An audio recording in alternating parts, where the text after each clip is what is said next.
సాయిరాం. బాబా భక్తులందరికీ కూడా నమస్కారం అండి. అందరూ కూడా సుఖంగా సంతోషంగా ఎప్పుడూ కూడా ఆనందంగా ఉండాలి అని చెప్పి ఆ బాబాగారి తరపున నేను కూడా మనస్ఫూర్తిగా కోరుకుంటున్నాను. ఈరోజు బాబాగారు అందించే సందేశం ఏంటి అంటే కనుక, తల్లి, కోట్ల అదృష్టం అనేది కలిసి రాబోతోంది. వెంటనే ఈ డబ్బుని తాకమ్మ. 3 రోజుల్లో కోట్ల సొమ్ము అనేది నీ గుమ్మంలో ఉంటుందమ్మా అని చెప్పి ఏదో ఒక తెలియని సందేశాన్ని ఈరోజు బాబాగారు మనకి అందించాలి అనుకుంటున్నారండి. మరి బాబాగారు అందించే ఏ సందేశమైనా కానీ అది మన భవిష్యత్తుకు పునాది అని చెప్పి మనందరికీ కూడా తెలిసిన విషయమే కదా. మరి సందేశం వినే ముందు ఎవరికైతే బాబాగారంటే నమ్మకం ఉంటుందో వారందరూ కూడా ఈ వీడియోకి ఒక చిన్న లైక్ ఇచ్చి వీడియోని వినడం స్టార్ట్ చేయండి. కింద కామెంట్ సెక్షన్లో ఓం సాయిరామ్ అని చెప్పి కామెంట్ చేయడం కూడా అస్సలు మర్చిపోవద్దు. ఇక చాలామంది కూడా గురువుగారి గురించి చెప్పండి అక్క అని చెప్పి అడుగుతున్నారండి. శ్రీ షిరిడి సాయిబాబా ఆశీస్సులతో జ్యోతిష్యం చెప్పబడును. గురూజీ శివరామరాజు గారు. Phone number 9959422552. మీరు ఇప్పటి వరకు ఎన్నో చోట్ల జ్యోతిష్యం చెప్పించుకొని విసిగిపోయి ఉంటారు. మీరు కోరుకున్న మార్పులు మీ జీవితాలలో జరిగి ఉండకపోవచ్చు. మీరు కోరుకున్న మార్పులు మీ జీవితంలో జరగాలి అనంటే ఒకే ఒక్కసారి నమ్మకంతో ఈ గురువు గారిని కాంటాక్ట్ అవ్వండి. మీ సమస్యలు ఏవైనా కానివ్వండి, ప్రేమ, పెళ్లి, ఉద్యోగం, రాజకీయం, సంతానం లేక ఇబ్బంది పడుతున్న భార్యాభర్తల మధ్య గొడవలున్నా, అప్పుల సమస్యలున్నా, ఇలా ఎటువంటి సమస్యలకైనా కానీ ఆ సమస్యలకు తగిన పూజలు చేసి గురువుగారు పరిష్కారాన్ని చూపిస్తారు. గురువుగారు చెప్పింది చెప్పినట్లు 100% జరుగుతుంది. నమ్మకంతో కాంటాక్ట్ అవ్వండి. మాకున్న ఎన్నో సమస్యల నుంచి పరిష్కారాన్ని ఈ గురువుగారి ద్వారానే మేము పొందుతాము. అందుకనే ఇప్పటి రోజుల్లో మేము చాలా సంతోషంగా ఉంటున్నాము. ఇక బాబాగారి యొక్క సందేశం విషయానికి వస్తే, బిడ్డ, అదృష్టం కలిసి రాబోతోంది. వెంటనే డబ్బుని తాకమ్మ. 3 రోజుల్లో కోట్ల సొమ్ము అనేది గుమ్మంలో ఉంటుంది తల్లి అని చెప్పి మనకి ఈ చిన్న కథ ద్వారా అసలు ఈ సందేశంలో ఉండే ఆంతర్యం ఏంటో చెప్పబోతున్నారు. ఒక ఊర్లో ఒక యజమాని అంటే ఒక జమీందారు ఉన్నాడనమాట. అతను తనకి ఊహ తెలిసిన దగ్గర నుంచి చాలా కష్టపడి డబ్బుని సంపాదిస్తాడు. తనకి చక్కగా 2 బిడ్డలు కూడా ఉన్నారు. ఆ బిడ్డలకి కోరింది ఇస్తూ చక్కగా అడిగినవి ఏవి కూడా కాదనకుండా, అంటే ఒక అమ్మాయి ఒక అబ్బాయి అనమాట, మంచి చదువుల్ని చదివించుకుంటూ మంచి జ్ఞానాన్ని నేర్పుకుంటూ ఆ పిల్లల్ని చక్కగా పెంచుతాడు. ఇక 2 కూడా పెళ్ళిడుకు వస్తారనమాట. ఇక అమ్మాయికి ఎలాగైనా కానీ ఒక ధనవంతులైన కుటుంబానికి ఇచ్చి పెళ్లి చేస్తే అమ్మాయి సుఖపడుతుంది అనే ఆలోచనతో తను వెళ్ళిన చోటల్లా మా అమ్మాయికి మంచి సంబంధం చూడండి అని చెప్పి చెప్తూ ఉంటాడనమాట. అలా ఆ అమ్మాయికి వాళ్ళు వీళ్ళు అందరికీ చెప్తూ ఉండంగా ఒక ధనవంతులైన సంబంధం అనేది వస్తుంది. ఆ పక్క ఊరిలోనే చాలా ధనవంతులైన కుటుంబం ఆ అమ్మాయిని చేసుకుంటాము అని చెప్పి ముందుకు వస్తుంది. ఇక అంత ధనవంతులతో పోటాపోటీగా తూగాలి అంటే తనకున్న ఆస్తిని మొత్తాన్ని కూడా ఇస్తే కానీ తన బిడ్డకి ఈ సంబంధం కుదరదు అనుకుంటాడు అంటే ఆ జమీందారు. ఇక తనకున్న ఆస్తిని కూడా ఆ అమ్మాయి పేరున రాసేసి ఆ ధనవంతుల కుటుంబానికి కోడలిగా పంపిస్తాడనమాట. ఇలా కొంతకాలం గడిచిపోయిన తర్వాత అతనికి అనారోగ్యం వస్తుంది. ఇక కొడుకున్నాడు కదా, పెళ్ళిడికి వచ్చిన కొడుకు. ఆ కొడుకు అన్ని డాక్టర్లకు చూపించగా తనకి ఒక పెద్ద జబ్బు వచ్చింది. తనకి మంచి ఖరీదైన మందులు వాడాలి అని చెప్పి చెప్తారనమాట. ఇక ఆ అబ్బాయి ఎంతో కష్టపడి పొలం పని చేసి వచ్చిన రూపాయి కాస్త వాళ్ళ నాన్న మందులకే ఖర్చు పెడుతూ ఉన్నాడనమాట. ఇలా కొంతకాలం గడిచిన తర్వాత వాళ్ళ నాన్న ఆ అబ్బాయి దగ్గరికి వచ్చి చెప్తాడు, బాబు, ఉన్నదంతా కూడా చెల్లి పెళ్ళికి మనం వాడేసేసాము. ఇప్పుడు నేను నీకు ఏమీ లేకుండా చేశాను. నువ్వేమో కాయ కష్టం చేసి నాకు మందులకి దానికి వాడుతున్నావు. ఇప్పటికే నీకు నేను చాలా శ్రమ కలిగించాను. ఈరోజు కాకపోతే రేపైనా కానీ నేను చనిపోవాల్సిందే కదా. నా గురించి నువ్వు ఏమీ ఆలోచించకు. నేను బ్రతికుండగానే ఎవరైనా ఒక అమ్మాయిని నువ్వు పెళ్లి చేసుకోనాయనా అని చెప్పి చెప్తాడనమాట. ఇక వాళ్ళ నాన్న చెప్పిన మాట కూడా కూడా సరైనదే కదా అని చెప్పి ఆలోచించిన ఆ అబ్బాయికి అప్పటికే ఏ ఆస్తి లేదు, చాలా పేదవాడు. ఇక ఎంతో పేద కుటుంబానికి చెందిన ఒక పేదరాలిని పెళ్లి చేసుకుంటాడనమాట. ఇక కొంతకాలానికి వాళ్ళ నాన్న కూడా చనిపోతాడు. వీళ్ళిద్దరూ కూడా కాయ కష్టం చేసుకొని ఆ ఇల్లుని గడుపుకుంటూ ఇద్దరు కూడా సంతోషంగా ఉంటారనమాట. అయితే ఇక వాళ్ళ అన్న అంటే ఆ చెల్లి ఎవరైతే ధనవంతుల కుటుంబానికి ఇచ్చిన అమ్మాయి ఉందో ఆ అమ్మాయి ఆ డబ్బు యొక్క పొగరు మీద ఉంటుంది. ఎప్పుడు ఏదన్నా ఫంక్షన్స్కైనా కానీ ఏదన్నా పార్టీలకైనా కానీ అన్నని పిలవాలంటే తనకి చాలా ఇబ్బందిగా అనిపిస్తుంది. ఎందుకంటే నా యొక్క పుట్టింటి వాళ్ళు ఇంత పేదవాళ్ళ అని చెప్పి, నేను ఆ ఇంట్లోనే పుట్టి పెరిగొచ్చాను అని చెప్పి అందరికీ తెలిస్తే నన్ను చులకనగా చూస్తారేమో అత్తగారింట్లో అని చెప్పి, ఇలా ఎన్నో రకాలైన ఆలోచనలతోటి ఆ అమ్మాయి వాళ్ళ అన్నని ఎప్పుడూ కూడా దూరం పెడుతూనే ఉంటుందన్నమాట. ఏ ఫంక్షన్లకి దేనికి కూడా వాళ్ళ అన్నని పిలవదు. అయితే ఇలా కొన్ని సంవత్సరాలు గడిచిపోతుంది. వాళ్ళ కూతురికి కూడా పెళ్ళిడికి వచ్చిన కొడుకు అనేది వస్తాడనమాట. ఇక కొడుక్కి పెళ్లి చేయాలి అని చెప్పి వాళ్ళ చెల్లెలు అనుకుంటుంది. చక్కగా మంచి జమీందారైన కుటుంబంలో అమ్మాయిని కోడలుగా తీసుకొచ్చుకోబోతుంది. ఇక ఆ పలానా జమీందారు కుటుంబంలో పెళ్ళి అంటే ఊరంతా కూడా సంబరంగా చెప్పుకుంటూ ఉంటారు కదా. అలాగే ఆ ఊరంతా కూడా చెప్పుకుంటూ ఆ నోట ఈ నోట పడి పక్క ఊరు దాకా పాకి ఆ యొక్క మేనల్లుడు పెళ్ళి అనేది వాళ్ళ అన్నకి తెలుస్తుందన్నమాట, వేరే వాళ్ళ ద్వారాగా. ఇక వెంటనే ఆ విషయం తెలిసిన తర్వాత అతను భార్య దగ్గరికి వెళ్ళి, అంటే తన భార్య పేరు పద్మ అనమాట. పద్మ, నా చెల్లి కొడుకు పెళ్ళంట, అంటే నా సొంత మేనల్లుడు పెళ్ళి జరుగుతుంది. వాళ్ళు చాలా ధనవంతులు కదా, ఒకవేళ పొరపాటున నన్ను పిలవడం మర్చిపోయారేమో, లేకపోతే ఆహ్వాన పత్రిక పంపిస్తే అది మధ్యలోనే ఆగిపోయిందేమో. నా చెల్లి కొడుకు పెళ్ళికి నేను ఖచ్చితంగా వెళ్ళాలి, లేకపోతే నా యొక్క పుట్టింటి వాళ్ళు రాలేదే అని నా చెల్లి బాధపడుతుంది. అంతేకాకుండా నలుగురిలో తనకి అవమానంగా కూడా ఉంటుంది అని చెప్పి తన భార్య పద్మతో చెప్తాడనమాట. అప్పుడు పద్మ ఏమంటుందంటే, ఏమండి మనకి ఆహ్వాన పత్రిక రాలేదు కనుక ఎంత సొంత అయిన వాళ్ళైనా కానీ అలా పిలవని పేరంటానికి వెళ్ళకూడదు, కనుక వెళ్ళొద్దండి అని చెప్పి చెప్తుంది. అదేంటే అలా అంటావు, వెళ్ళకపోతే ఎలా, నా చెల్లి బాధపడుతుంది. సరే ఒకవేళ మర్చిపోయి పొరపాటున తను పనుల్లో పడి నన్ను పిలవలేదే అనుకో, నాకు తెలిసింది కదా, తెలిసిన తర్వాత నేను వెళ్ళకుండా ఎలా ఉంటాను అని చెప్పి అంటాడు. అప్పుడు భార్య ఏమంటుందంటే, సరేనండి మీకు ఇష్టమైనప్పుడు మీరు వెళ్ళండి, నేను మాత్రం పిలవని పేరంటానికి రాను అని చెప్పి చెప్తుందనమాట.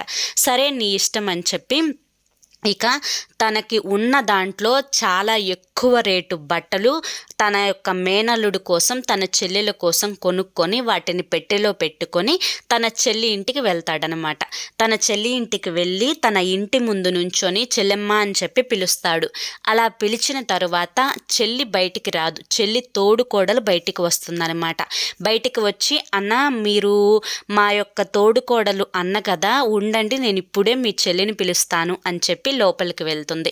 లోపలికి వెళ్ళి తన తోడికోడలతో చెప్తుందనమాట, అక్క మీరు ఎవరి అంటే మీ అన్నయ్య వచ్చారు నిన్ను చూడటం కోసం అని చెప్పి, పెళ్ళికి ఆహ్వాన పత్రిక పంపించావా, మీ అన్నయ్యకి వచ్చారు నీ కోసం బయట నుంచున్నారు అని చెప్పి అంటే ఆ యొక్క తోడుకోడలు ఆ అమ్మాయితో చెప్తుందనమాట. అప్పుడు ఆ అమ్మాయి, మా అన్నయ్య వచ్చాడా, నేను అసలు తనకి ఆహ్వాన పత్రికే పంపించలేదే, ఎలా ఉన్నాడు మా అన్నయ్య, ఖరీదైన బట్టలు వేసుకొని వచ్చాడా, తన బట్టలు చూస్తే ఎలా ఉన్నాయి అంటే తను ఏదో పాత చినిగిపోయిన బట్టలు వేసుకొని వచ్చాడు అని చెప్పి చెప్తుందనమాట. ఇక ఆ యొక్క మాట తన చెల్లికి నచ్చదు. వెంటనే ఆ యొక్క అంటే ఆ చినిగిపోయిన బట్టలు వేసుకొని వస్తే అందరూ చూసి తనని ఏమనుకుంటారు అని చెప్పి గబా కూడా చాటుగా ఎవరికి కనిపించకుండా అన్న దగ్గరికి వెళ్ళి అన్నని ఒక పక్కకి తోటలోకి తీసుకొని వెళ్తుంది. అన్నయ్య ఎందుకు వచ్చావు, నేను నీకు ఆహ్వాన పత్రిక పంపించలేదు కదా, అయినా కూడా ఎందుకు వచ్చావు అంటే, అమ్మ పొరపాటున పంపించలేదేమో అనుకొని నా మేనల్లుడు పెళ్ళిని చూడటానికని వచ్చానమ్మా, తప్ప నేను రావటం అంటే, అన్నయ్య నీ బట్టలు నీ వాలకం ఎలా ఉన్నాయో చూసావు కదా, ఇవి చూసి నా యొక్క మెట్టింటి వాళ్ళ ముందు నేను చులకన అయిపోతాను, కనుక ఎటు వచ్చావు కదా, నువ్వు పెళ్ళిలోకి ఏమీ రావద్దు.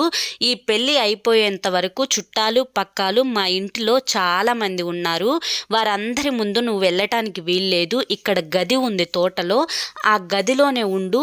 నువ్వు భోజనానికి ఇబ్బంది పడకుండా భోజనం సమయానికి నేను నీకు భోజనం పంపిస్తాను అని చెప్పి అన్నని గబా గదిలోకి తీసుకొని వెళ్ళి గదిలో తాళం పెట్టేసి తను మళ్ళీ ఇంట్లోకి వెళ్ళి అసలు అన్న రానట్టుగానే ఏది జరగనట్లుగానే తన పెళ్లి పనుల్లో తనకి మునిగిపోతుందనమాట. ఇలా 1 రోజు గడుస్తుంది, 2 రోజులు గడుస్తుంది. 2 రోజులు అయ్యేసరికి ఆ గదిలో చీకట్లో ఉన్న తన యొక్క పరిస్థితిని తలుచుకొని ఆ అన్న ఎవరైతే ఉన్నాడో అతనికి బాగా ఆకలి వేసి, నా భార్య వద్దంటున్నా కూడా నేను అనవసరంగా నా చెల్లి అనుకుంటూ వచ్చాను.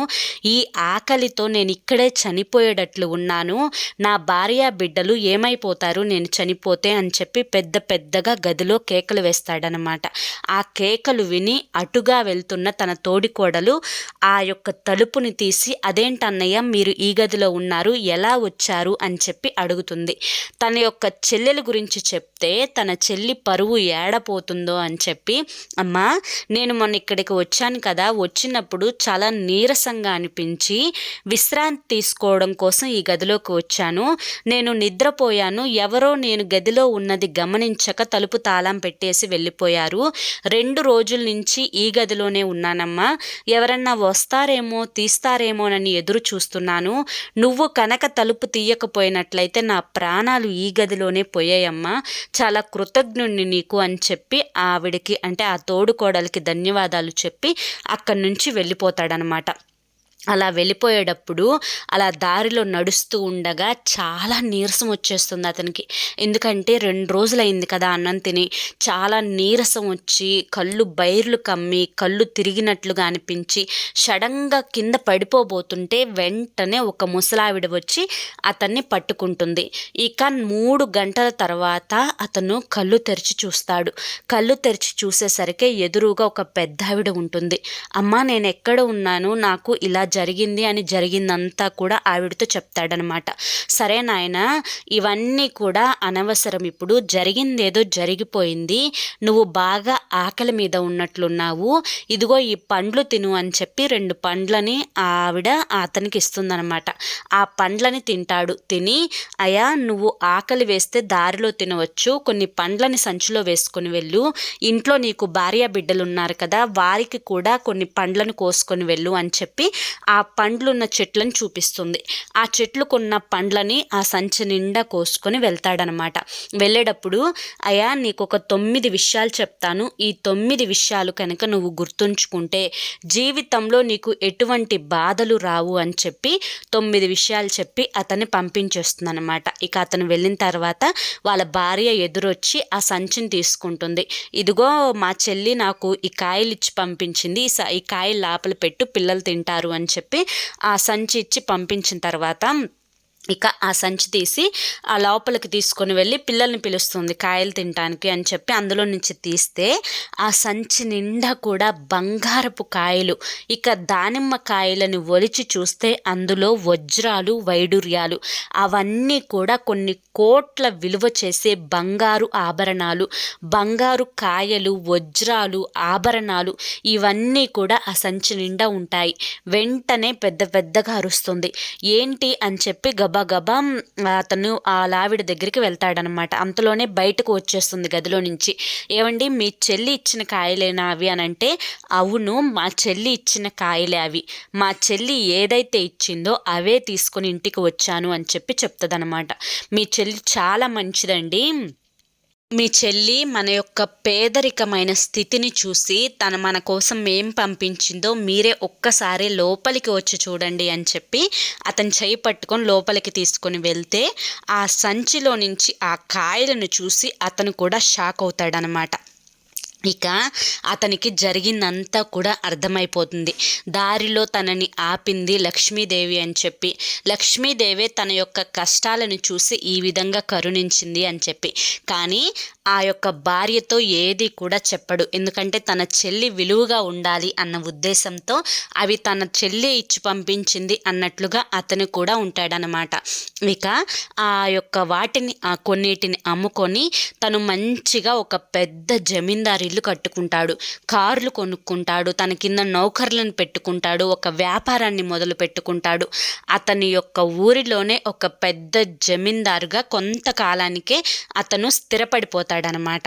ఇక కొన్నాళ్ళ తర్వాత వాళ్ళ ఆవిడ అంటే ఆ భార్య పద్మ వచ్చి అతనితో చెప్తుంది, ఏమండి మనం ఇదివరకు ఎంత లేని స్థితిలో ఉన్నాము, అంత లేని స్థితిలో నుంచి ఇవాల్టి రోజున ఈ స్థితిలో ఉన్నాము అంటే దానికి కారణం మీ చెల్లే కదా. ఒక్కసారి మీ చెల్లిని ఈ పండక్కైనా మన ఇంటికి తీసుకొని రండి, తనని జాగ్రత్తగా చూసుకొని తనకి మంచి మంచి కానుకలు ఇచ్చి తన మెట్టింటికి పంపిద్దాము, ఒక వారం ఉంచుకుందాము అని చెప్పగా, ఇక ఈసారి తను మంచిగా జమీందారు హోదాలో మెడలో మంచిగా బంగారపు చైన్లను 10 వేళ్లకు 10 ఉంగరాలను పెట్టుకొని బంగారు రథం మీద తన చెల్లిని తీసుకురావడానికి వెళ్తాడు.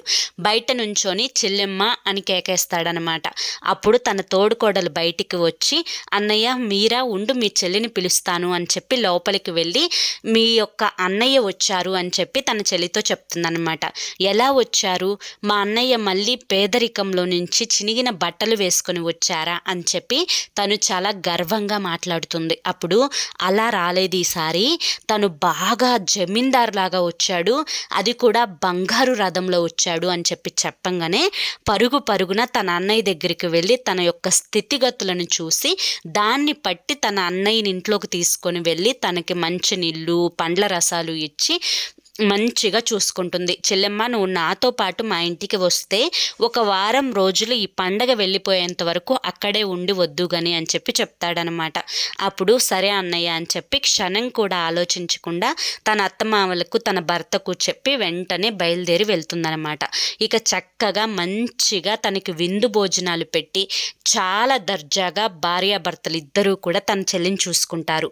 ఇక ఒకరోజు తన యొక్క భార్య తన భర్త దగ్గరికి వచ్చి, ఏమండి రేపు ఇంకా మీ చెల్లి వెళ్ళిపోతానంటుంది, తనకి ఎప్పుడూ కూడా గుర్తుండిపోయేటట్లుగా ఒక బహుమతిని కానుకగా తీసుకొచ్చి ఇవ్వండి అని చెప్పి చెప్పగా, ఇక తన అన్న కూడా బాగా ఆలోచించి ఒక చెప్పులు కుట్టే షాప్ దగ్గరికి వెళ్తాడు. చెప్పులు కుట్టే షాప్ దగ్గరికి వెళ్ళి బంగారం, వజ్రాలు, వైడూర్యాలు, రత్నాలు అన్నీ నింపి ఒక బంగారు చెప్పులను నా చెల్లి కోసం నువ్వు తయారు చేయగలవా? ఆ చెప్పులు కూడా మామూలుగా ఉండకూడదు, నా చెల్లి ఒక్కొక్క అడుగు వేస్తుంటే అవి మాట్లాడాలి, అది కూడా నేను చెప్పిన 9 మాటలను మాత్రమే మాట్లాడాలి అని చెప్పి చెప్తాడనమాట.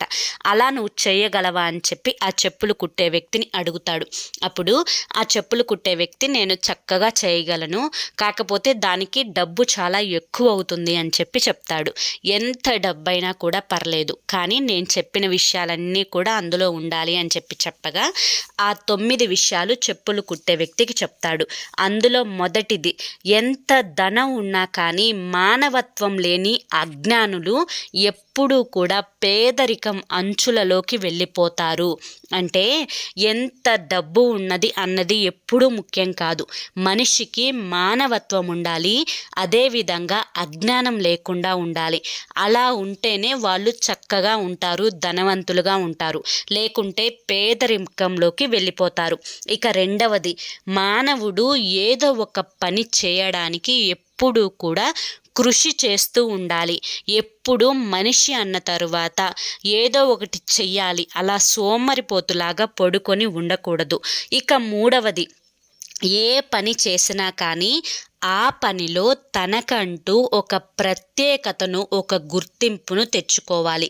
అంతేకాని ఏదో చేశాంలే అన్నట్లుగా ఉండకుండా తనకి అందులో గుర్తింపు రావడం కోసం ఎక్కువగా కష్టపడాలి. ఇక నాలుగవది, అజ్ఞానాన్ని తొలగించుకొని జ్ఞానాన్ని పొందాలి. ఏది జరిగినా కానీ కాలాన్ని మాత్రం ఎప్పుడూ నిందించకూడదు. ఎందుకంటే కొంతమంది ఏది జరిగినా కూడా నాకు టైం బాలేదు, నీ వల్లే ఇది జరిగింది, నీ వల్లే అని ఒకరిని నిందిస్తూ కాలాన్ని నిందిస్తూ ఉంటారు. అలా కాకుండా అజ్ఞానాన్ని తొలగించుకొని జ్ఞానంతో ఉన్నవాళ్ళు ఎప్పుడూ కూడా కాలాన్ని నిందించరు. ఏది జరిగినా కూడా అది తన వల్లే జరిగింది అనుకొని అది ముందుకు జరగకుండా ఆ పనిలో నష్టం రాకుండా జాగ్రత్త పడతారు. ఇక 5వది ఏంటి అంటే కర్మ ఫలితం ఎప్పుడూ కూడా అదృష్టం మీద ఆధారపడి ఉండదు. కనుక ఎప్పుడు కష్టపడి మనిషి పనిచేస్తూ ఉంటాడో అలా కష్టపడే వ్యక్తికి అదృష్టం తనంతట తానే వరిస్తుంది తప్పితే అదృష్టం అనేది ఇలా ఉంటేనే వస్తుంది అని ఎప్పుడూ కూడా ఉండదు. కష్టపడి పనిచేసే వారికి మాత్రమే అదృష్టం వస్తుంది. ఖాళీగా కూర్చునే వాళ్ళకి అదృష్టం అనేది కలగదు. ఇక 6వది ఎప్పుడు ఎదుటి వారి దూషిస్తూ నిందిస్తూ ఎదుటి వారి ఎదుగుదలను చూసి అసూయ పడుతూ ఉండేవారి వెనుక లక్ష్మీదేవి ఎప్పుడూ కూడా ప్రయాణించదు. అర్థమైంది కదా. ఇక 7వది ఏంటి అంటే కనుక పని చేయడానికి భయపడేవారు, పని చేయడానికి సాకులు వెతుక్కునేవారు ఎప్పుడూ కూడా పేదరికంలోనే ఉండి కొట్టుమిట్టాడుతూ ఉంటారు. ఇక 8వది ఏంటి అంటే కనుక ఎప్పుడు పేదవారిని దూషించడం, వారిని అవమానించడం చేయకూడదు. అంతేకాకుండా దానం చేయని వ్యక్తి కూడా పేదరికాన్ని అనుభవిస్తారు. ఎదుటి వారిని ఎప్పుడూ కూడా గౌరవంతో చూడాలి. వారి వెనుక ఉన్న డబ్బుని చూసి వారి యొక్క స్థితిగతులను చూసి విలువనివ్వకూడదు. కనుక ఎంత పేదరికంలో ఉన్నా కానీ మనిషికి ఇచ్చే విలువ తప్పకుండా ఇచ్చి తీరాలి. ఇక 9వది ఏంటి అంటే కనుక చెల్లెమ్మ, అహం, రక్త సంబంధం, ధనం ఈ మూడింటిని చూసి ఎప్పుడూ మనిషి అనేది తన యొక్క స్థితిగతులను పట్టి అడుగు వేయాలి. ఎప్పుడు ఎంత ధనం ఉన్నా కానీ రక్త సంబంధికులని మాత్రం మర్చిపోకూడదు. ఎందుకంటే కాలం ఎప్పుడూ ఒకేలా ఉండదు. ధనం కన్నా రక్త సంబంధం, మానవత్వం అనేవి చాలా విలువైనవి అని చెప్పి ఈ 9 మాటలు ఆ చెప్పులు కుట్టేవానికి చెప్పి అక్కడి నుంచి వచ్చేస్తాడనమాట. ఇక ఆ రోజు సాయంత్రానికే చెప్పులు కుట్టేవాడు చెప్పులని చక్కగా తయారు చేసి ఇస్తాడు. ఇక వాళ్ళ చెల్లి వెళ్ళే రోజు మంచిగా బట్టలు పెట్టి ఈ చెప్పులని కూడా ఇచ్చి తనకి కానుకగా అతన్ని అంటే ఆవిడ్ని పుట్టింటి నుంచి మెట్టింటికి సాగనంపుతారనమాట. ఆ చెప్పులు చూసి వాళ్ళ చెల్లి చాలా సంతోషపడుతుంది. ఎందుకంటే ఆ చెప్పుల విలువే కొన్ని కోట్ల రూపాయలు ఉంటుంది. ఇక అత్తగారింటికి వెళ్ళిన తర్వాత అత్తగారు అడుగుతారు, మీ అన్నయ్య ఏం పెట్టారు అని చెప్పి. అప్పుడు ఆ చెప్పులని తీసి చూపిస్తుందన్నమాట. ఆ చెప్పులను చూసి వారు కూడా షాక్ అవుతారు. అంత బాగుంటాయి అవి. వజ్రాలు, వైడూర్యాలు, బంగారంతో నిండి ఉంటాయన్నమాట. ఇక ఆ చెప్పులు వేసుకొని ఒక్కొక్క అడుగు వేస్తూ ఉంటే ఆ చెల్లికి ఈ 9 మాటలు వినిపిస్తాయి. వెంటనే అక్కడ కుప్ప కూలిపోయి పెద్దగా ఏడుస్తూ ఉంటుంది. ఇక వెంటనే అత్త, మామ, భర్త, తోడుకోళ్ళు అడుగుతారు ఏమైంది అని చెప్పి. అప్పుడు జరిగిందంతా కూడా తన అన్నకు చేసిన అవమానం అంతా కూడా వారికి చెప్తుందనమాట. సరే, జరిగిందేదో జరిగిపోయింది, ఇప్పటి నుంచైనా కానీ రక్త సంబంధికులకు విలువనివ్వాలి. వారికి ఉన్నా లేకపోయినా వారిని ఎప్పుడూ కూడా అవమానించకూడదు.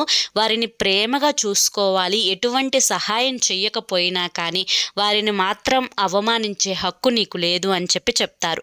తన తప్పు తాను తెలుసుకొని చాలా బాధపడుతుందన్నమాట. అయితే ఈ కథ ద్వారా బాబాగారు చెప్పాలి అనుకుంటున్న మాట ఏంటి అంటే కనుక, బిడ్డ, ఆ 9 విషయాలు నీకు కూడా గుర్తున్నాయి కదా. మరి నీకు కోట్ల అదృష్టం అనేది లక్ష్మీదేవి రూపంలో నిన్ను కూడా కటాక్షించాలి అంటే ఈ 9 విషయాలు నువ్వు భవిష్యత్తులో ఎప్పుడూ కూడా గుర్తుంచుకోవాలి. ఈ 9 విషయాలు పాటించిన వాడికి ధనం అనేది 3 రోజుల్లోనే వాళ్ళ ఇంట అనేది అడుగు పెడుతుంది. ఏదో ఒక రూపంలో లక్ష్మీదేవి నిన్ను అనుగ్రహిస్తుంది. నువ్వు ఎంత అయితే ధనం కావాలి అని కోరుకుంటున్నావో అంత ధనం అనేది నీ వశం చేసుకోవడానికి ఈ 9 విషయాలు నువ్వు తప్పకుండా పాటించాలమ్మా. అప్పుడే నువ్వు కోటేశ్వరుడిగా మారగలుగుతావు అని చెప్పి ఈరోజు బాబాగారు మనకి చాలా చక్కటి సందేశాన్ని అందించారండి. మరి బాబాగారు అందించిన ఈ సందేశం మీ అందరికీ కూడా నచ్చింది అనుకుంటున్నాను. నచ్చింది అనిపిస్తే చూసి వెళ్ళే వాళ్ళు తప్పకుండా ఒక చిన్న లైక్ ఇవ్వండి. మొదటిసారి సాయి పిలుపు ఛానల్లోకి వస్తే సబ్స్క్రైబ్ చేసుకొని సపోర్ట్ చేయండి. కింద కామెంట్ సెక్షన్లో ఓం సాయిరామ్ అని చెప్పి టైప్ చేయండి. మరి రేపు మరొక మంచి సందేశంతో తప్పకుండా కలుసుకుందాం. అంతవరకు కూడా బాబా ఆశీస్సులు మీపై ఉండాలి అని చెప్పి మనస్ఫూర్తిగా కోరుకుంటూ సర్వే జన సుఖినో భవంతు. ఓం సాయిరామ్.